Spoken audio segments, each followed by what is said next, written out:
कभी कभी जीवन में ऐसा समय आता है जब इंसान मुस्कुराता तो है, लेकिन भीतर से पूरी तरह टूट चुका होता है। लोग पूछते हैं क्या हुआ, और वो सिर्फ इतना कह देता है, कुछ नहीं।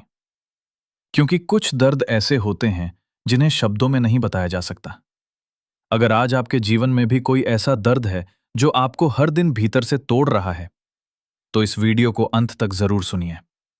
हो सकता है आपका दर्द आज खत्म ना हो, लेकिन उसका अर्थ जरूर बदल जाए।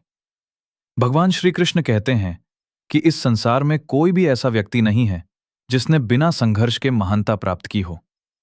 जिस प्रकार सोने को अग्नि में तपाकर ही कुंदन बनाया जाता है, उसी प्रकार मनुष्य का चरित्र भी कठिन परिस्थितियों में ही निखरता है।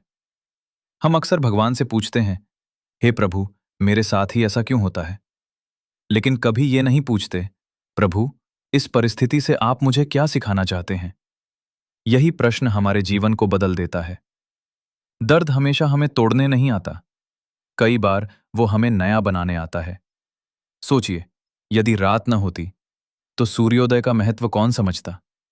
यदि हार न मिलती तो जीत की खुशी कैसी लगती? यदि आंसू न होते तो मुस्कान की कीमत कौन जानता? इसीलिए भगवान श्री कृष्ण ने कहा कि सुख और दुख दोनों जीवन के अतिथि हैं। वे आते हैं, कुछ सिखाते हैं और फिर चले जाते हैं। लेकिन हम क्या करते हैं? दुख को अपना स्थायी सत्य मान लेते हैं। यहीं से हमारी पीड़ा बढ़ जाती है। जीवन में दो प्रकार के लोग होते हैं। पहला, जो दर्द मिलने पर भगवान से दूर हो जाता है, और दूसरा, जो दर्द मिलने पर भगवान के और अधिक निकट चला जाता है। पहला व्यक्ति टूट जाता है, दूसरा व्यक्ति बदल जाता है। याद रखिए, परिस्थितियां दोनों के लिए एक जैसी होती हैं, अंतर केवल सोच का होता है। भगवान श्री कृष्ण ने अर्जुन से भी तो यही कहा था। युद्ध केवल मैदान में नहीं था, युद्ध तो अर्जुन के मन में चल रहा था। उसके हाथ कांप रहे थे, उसकी आंखें भर आई थीं। वो अपने ही लोगों को देखकर कमजोर पड़ गया था।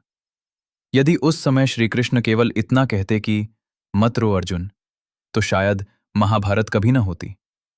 लेकिन उन्होंने अर्जुन को रोने से नहीं रोका। उन्होंने उसके दर्द का अर्थ बदल दिया। उन्होंने बताया कि ये केवल युद्ध नहीं, ये धर्म की रक्षा का अवसर है। बस यहीं से अर्जुन बदल गया। उसका दर्द समाप्त नहीं हुआ, लेकिन उसका उद्देश्य बदल गया। और जब उद्देश्य बदल जाता है तो वही दर्द शक्ति बन जाता है। आज आपके जीवन में जो भी कठिनाई है, हो सकता है भगवान उसी के माध्यम से आपको उस मंजिल तक ले जा रहे हों जहां आप बिना इस संघर्ष के कभी नहीं पहुंच सकते थे। कभी नौकरी चली जाती है ताकि इंसान अपनी असली क्षमता पहचान सके। कभी कोई अपना छोड़कर चला जाता है ताकि हमें स्वयं से प्रेम करना आ जाए। कभी असफलता मिलती है ताकि सफलता का मूल्य समझ में आए। और कभी कभी भगवान हमारी सारी योजनाएं इसलिए तोड़ देते हैं क्योंकि उन्होंने हमारे लिए उससे कहीं बेहतर योजना बनाई होती है। हम वर्तमान देखते हैं, भगवान पूरा भविष्य देखते हैं। हम एक कदम देखते हैं, भगवान पूरी मंजिल देखते हैं। इसलिए जो आज आपको सजा लग रही है, हो सकता है वही कल सबसे बड़ा आशीर्वाद बन जाए। याद रखिए, पेड़ की जड़ें जितनी गहराई में जाती हैं, वो पेड़ उतना ही ऊंचा उठता है। इसी प्रकार जिसने जीवन में सबसे अधिक संघर्ष सहा होता है, अक्सर वही सबसे मजबूत इंसान बनता है।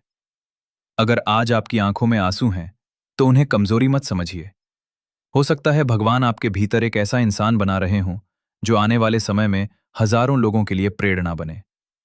एक बात हमेशा याद रखना, भगवान कभी भी किसी के जीवन में बिना कारण दर्द नहीं भेजते। हर परीक्षा के पीछे एक उद्देश्य छिपा होता है। हर प्रतीक्षा के पीछे एक सही समय छिपा होता है।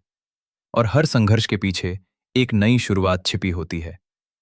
इसलिए अपने दर्द से मत भागिए, उसे समझिए, उससे सीखिए, उसे भगवान को समर्पित कर दीजिए।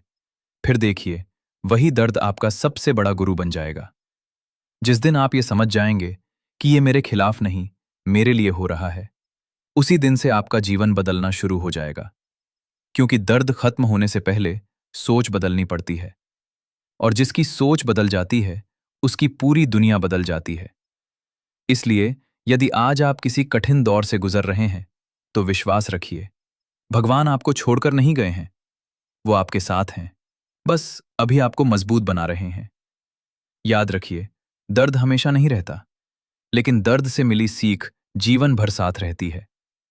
इसीलिए दर्द खत्म नहीं होता, लेकिन उसका अर्थ बदल सकता है। और जिस दिन उसका अर्थ बदल जाता है, उसी दिन इंसान की तकदीर भी बदलनी शुरू हो जाती है।